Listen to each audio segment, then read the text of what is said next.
शिवानी और आप देख रहे हैं बीजापुर एक्सप्रेस। चलते हैं खबरों की ओर। हम इधर बीजापुर आके 3 दिन हो गया, कोई अधिकारी नहीं आया। क्यों? 3 दिन से हम इधर बारिश में बैठा है। कितना हमको मुश्किल हो गया, बारिश हो रहा है, हमको भी सर्दी बुखार हो जा रहा है। सब आशा लोग को कोई आशा लोग को बीमार हो गया। कोई अधिकारी इधर तक नहीं आया। क्यों नहीं आया? हमको नहीं देखता है क्या वो लोग?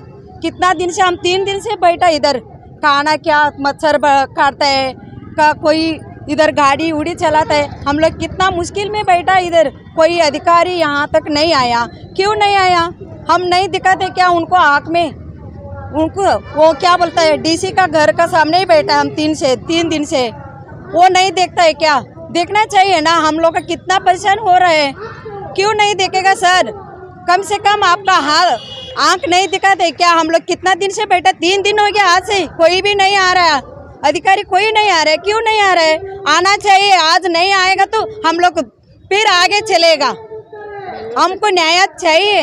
10,000 हमको चाहिए। सिद्धरामैया क्या बोला था, आपको 10,000 पेमेंट करेगा बोला था। अप्रैल में देख लिया, और अप्रैल मई जून जुलाई अगस्त अभी देख करके हमको थक गया, एक पैसा भी नहीं आया। हमको पैसा 10,000 हमको चाहिए, क्योंकि हमको कितना मुश्किल है। हम लोग बारिश में ड्यूटी करता है, लेकिन वो क्या बोलता है, रात में डिलीवरी में भी जाता है हम लोग को। कोई भी अधिकारी, अभी 3 दिन से हम इधर बैठा है, सभी लोग हमारा आशा कार्यकर्ता लोग इधर बैठा है, कोई अधिकारी नहीं आया। हम उनको आँख में नहीं दिखाते क्या? देखना चाहिए रे आप लोग, क्यों ऐसा कर रहे हैं साहब? आके देख लो हमला परेशानी कितना चल रहा है इधर। हम रो के हम अपना बच्चा को छोड़ के इधर रात में सोया।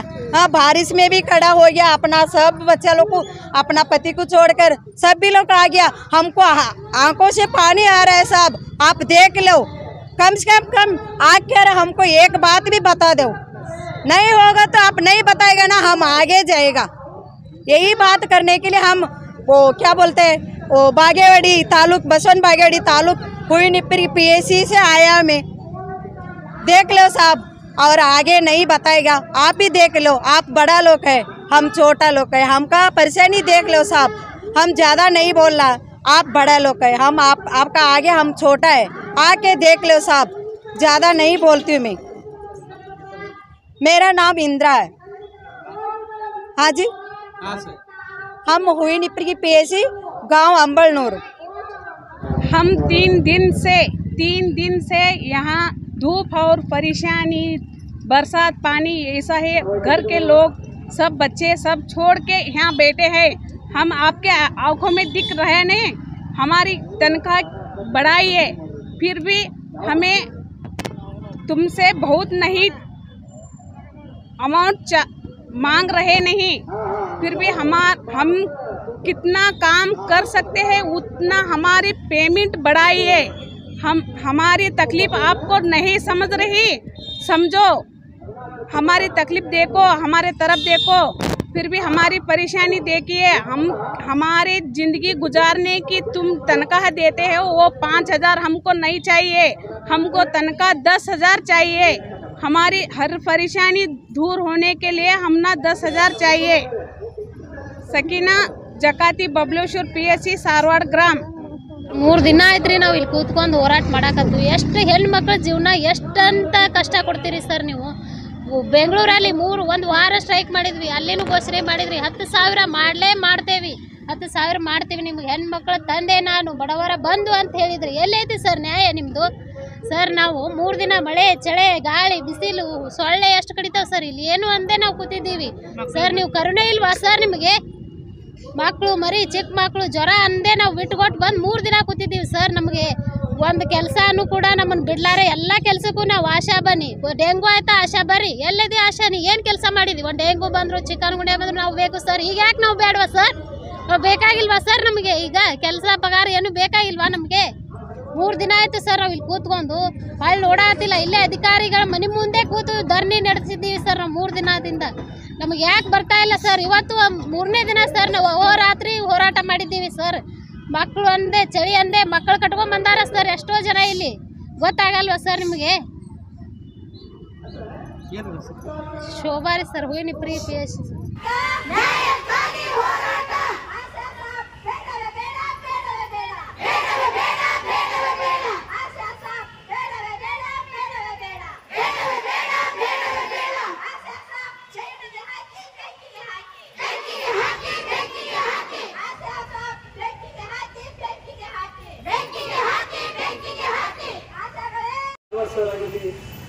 ಅಥವಾ ಕಳೆದ 2-3 ದಿನಗಳಿಂದ ಬೇರೆ ಬೇರೆ ಸಂಘ ಸಂಸ್ಥೆಗಳೆಲ್ಲ ಹೋರಾಟದಲ್ಲಿ ಬೆಂಬಲಿಸಿಕೊಂಡು ಬಂದು ನಮಗೆ ಸಪೋರ್ಟ್ ಮಾಡ್ತಾ ಇದ್ದಾರೆ.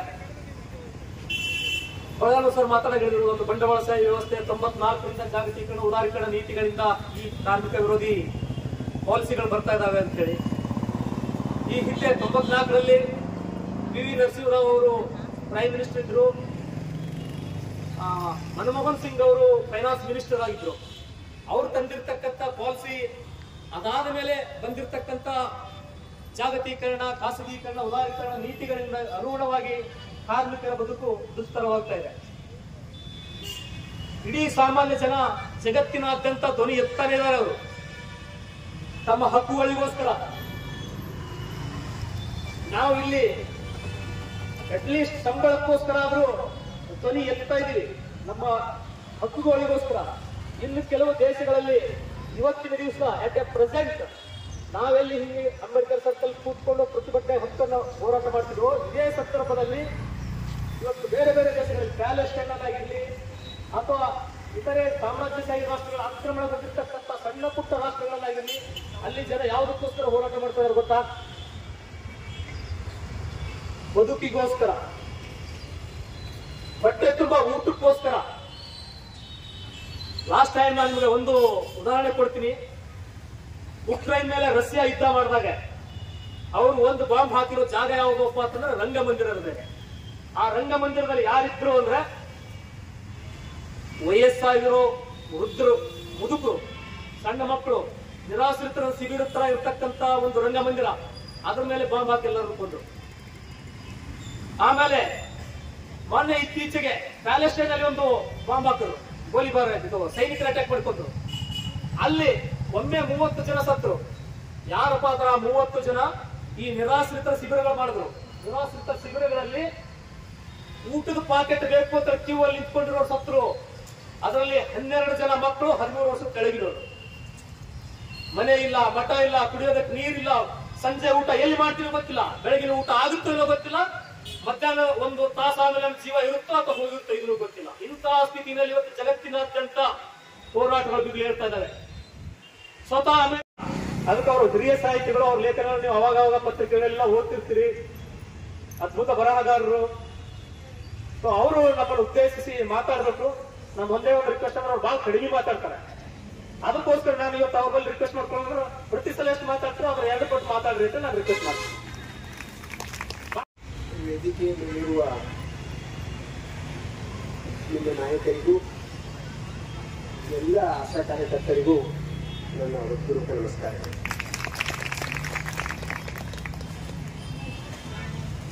ಏನು ನೀವು ಪ್ರತಿಭಟನೆ ಮಾಡಲಿಕ್ಕೀರಿ, ಬಹಳ ಖೇದಕರ ಸಮಾಚಾರ, ಬಹಳ ದುಃಖದ ಸಮಾಚಾರ. ಪ್ರತಿಭಟನೆ ಮಾಡಿ ಪಗಾರ ಹೆಚ್ಚು ಮಾಡ್ಕೊಳ್ಳೋದಕ್ಕ ಸರ್ಕಾರ ನಿಮ್ಗೆ ಏನು ತೊಂದರೆ ಅದ ತಿಳ್ಕೊಂಡು ನೀವು ಕೇಳೋಕ್ಕಿಂತ ಮೊದಲೇ ಕೊಟ್ಟಿದ್ರೆ ನೀವು ನಾವು ಇಲ್ಲಿ ಇರತ್ತೇವೆ. ಮತ್ತೆ ನಾವು ಅಂತ ಸರ್ಕಾರವನ್ನ ಆರಿಸ್ಕಳಿಸಿದೆ. ಅಂತ ಸರ್ಕಾರ ಅಂತಂದ್ರೆ ನಮ್ಮ ಧ್ವನಿ ಅವ್ರಿಗೆ ಕೆಳಗೆ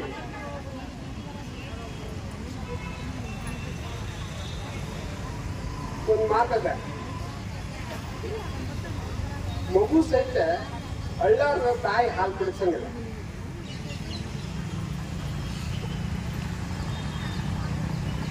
ಆಮೇಲೆ ನಮ್ಮ ಇಚ್ಛಾ ಹಿಂಗದಲ್ಲ, ಮಗು ಅಡುಕಿತ ಮೊದಲನೇ ತಾಯಿ ಹಾಲು ಕುಡಿಸುವಂತ ಆದ್ರೆ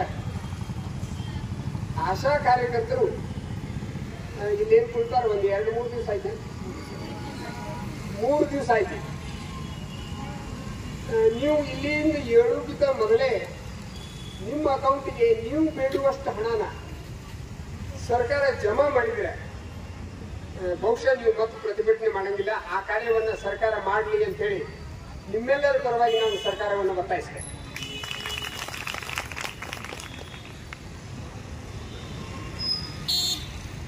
ಬಹುಶಃ ನನಗೆ ತಿಳಿದ ಮಟ್ಟಿಗೆ ನೀವೆಲ್ಲ ತಾಯಿಯಂದಿರ ಜೊತೆಗೆ ಕೆಲಸ ಮಾಡ್ತೀವಿ, ಬೇರೆ ಬೇರೆ ಕುಟುಂಬದ ಜೊತೆಗೆ ಕೆಲಸ ಮಾಡ್ತೀವಿ.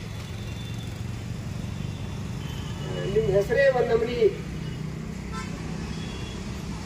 ಆಪ್ಟಿಮಿಸ್ಟಿಕ್, ಅಂದ್ರೆ ಆಶಾದಾಯಕ, ಅಂದ್ರೆ ಆಶಾ ನಿಮ್ಮ ಹೆಸರು. ಬಹುಶಃ ನಿಮ್ಮ ಆಶೆಯನ್ನ ಸರ್ಕಾರ ಪೂರೈಸಲಿ, ನಿಮ್ಮ ಆಶೆಯನ್ನ ನಿರಾಶೆಗೊಳಿಸ್ತಿರ್ಲಿ ಅಂತ ಹೇಳಿ ನಾನು ಕೇಳ್ಕೊಟ್ಟೆ.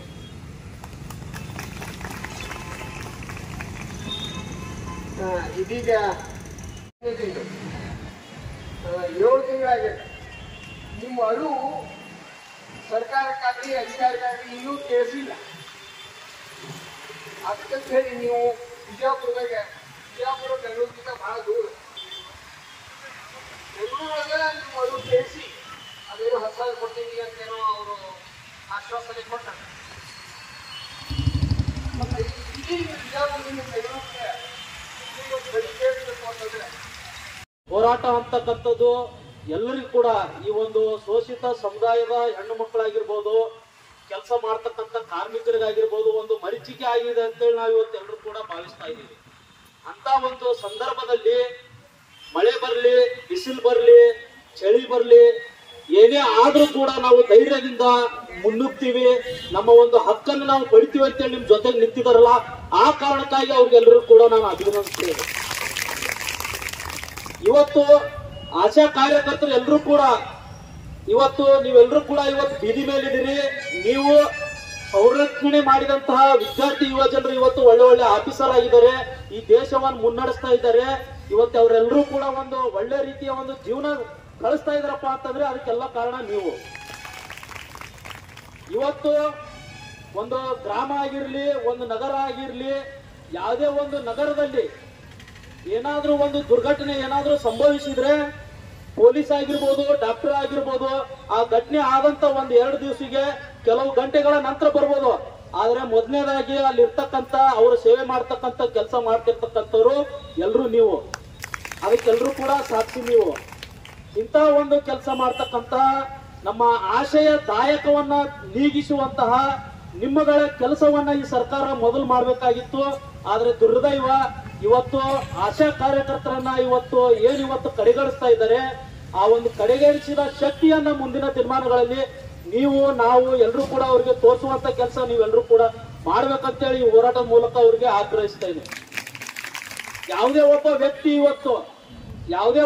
ವ್ಯಕ್ತಿ ಇವತ್ತು ತನಗೇನಾದ್ರೂ ಕೂಡ ಒಂದು ಅಪಸಂಭವ ಏನಾದ್ರೂ ಸಂಭವಿಸಿದ್ರೆ ಇವತ್ತು ಅವರು ಹಾಸ್ಪಿಟಲ್ ಹೋಗ್ತಾರೋ ಬಿಡ್ತಾರೋ ಗೊತ್ತಿಲ್ಲ. ಆದ್ರೆ ಸಮಾಜಮುಖಿಯ ಫಸ್ಟ್ ಏಡ್ ಬಾಕ್ಸ್ ಅಂತೇಳಿ ನಾವೇನು ಕರಿತೀವಲ್ಲ, ಅದು ಆಸ್ಪತ್ರೆಯಲ್ಲಿರ್ತಕ್ಕಂಥ ಫಸ್ಟ್ ಏಡ್ ಬಾಕ್ಸ್ ಯಾರಾದ್ರೂ ಇದ್ರೆ ಅದು ಆಶಾ ಕಾರ್ಯಕರ್ತರು. ಸಮುದಾಯದ ಮಧ್ಯೆ ಇವತ್ತು ಕೆಲಸ ಮಾಡ್ತಕ್ಕಂಥ ಯಾವುದು ಆಶೆಗಳನ್ನ ಇಟ್ಕೊಳ್ಳದೆ, ಯಾವುದು ಬೇಡಿಕೆಯನ್ನ ಇಟ್ಕೊಳ್ಳದೆ, ಇವತ್ತು ಸಮುದಾಯನ ಉದ್ದೇಶಿಸಿ ಇವತ್ತು ಯಾವುದೇ ಧರ್ಮ ಇರ್ಲಿ, ಯಾವುದೇ ಜಾತಿ ಇರ್ಲಿ, ಯಾವುದೇ ಪಂಗಡ ಇರ್ಲಿ, ಯಾವುದೇ ಸಮಾಜಮುಖಿ ಯಾರೇ ಇರ್ಲಿ, ಅವರೆಲ್ಲರನ್ನು ವಿಶ್ವಾಸಕ್ಕೆ ತೆಗೆದುಕೊಂಡು ಅವರ ಜೀವನದ ಒಂದು ಬಹುಮುಖ್ಯವಾಗಿ ಇವತ್ತು ಕೆಲಸ ಮಾಡ್ತಿರ್ತಕ್ಕಂಥದ್ದು ಇವತ್ತು ಆಶಾ ಕಾರ್ಯಕರ್ತರು. ಆ ಆಶೆಗಳ ಇರುವ ಒಂದು ಕಾರಣಕ್ಕಾಗಿ ನಾವೆಲ್ಲರೂ ಕೂಡ ಇವತ್ತು ಮಾತಾಡ್ತಾ ಇದ್ದೀವಿ, ಧ್ವನಿಗೂಡಿಸ್ತಾ ಇದ್ದೀವಿ, ಇವತ್ತೆಲ್ಲರೂ ಕೂಡ ಪ್ರತಿಭಟಿಸ್ತಾ ಇದ್ದೀವಿ. ಅದಕ್ಕಾಗಿ ನಿಮ್ ಜೊತೆ ದಲಿತ ವಿದ್ಯಾರ್ಥಿ ಪರಿಷತ್ ಯಾವಾಗಲೂ ಕೂಡ ಸಹಕಾರಿಯಾಗಿರುತ್ತದೆ. ನಾವು ಕೂಡ ಸಾವಿರಾರು ಜನ ಇವತ್ತು ಪ್ರತಿದಿನ ವಿದ್ಯಾರ್ಥಿಗಳ ಮಧ್ಯೆ ಏನ್ ಕೆಲಸ ಮಾಡ್ತಾ ಇದ್ದೀವಿ, ಎಲ್ಲರೂ ಕೂಡ ನಿಮ್ ಪರವಾಗಿ ಪ್ರತಿದಿನ ಕೂಡ ನಾವು ಬರ್ಲಿಕ್ಕೆ ನಾವು ಕೂಡ ಬೆಂಬಲವಾಗಿ ನಿಲ್ಲಕ್ಕೆ ತಯಾರಿದ್ದೀವಿ. ನೀವು ಯಾವುದೇ ನಿರ್ಧಾರ ತೆಗೆದುಕೊಂಡ್ರು ಕೂಡ ನಮ್ಮ ಒಂದು ಬೆಂಬಲ ಇರ್ತದೆ. ನಿಮ್ ಜೊತೆಗೆ ಎಲ್ಲ ಕೂಡ ಯಾವಾಗಲೂ ಕೂಡ ಸಹಕಾರಿಯಾಗಿ ಇರ್ತೀವಿ ಅಂತಕ್ಕಂಥ ಮಾತನ್ನು ಹೇಳ್ತಾ ನಿಮ್ಗೆಲ್ಲರಿಗೂ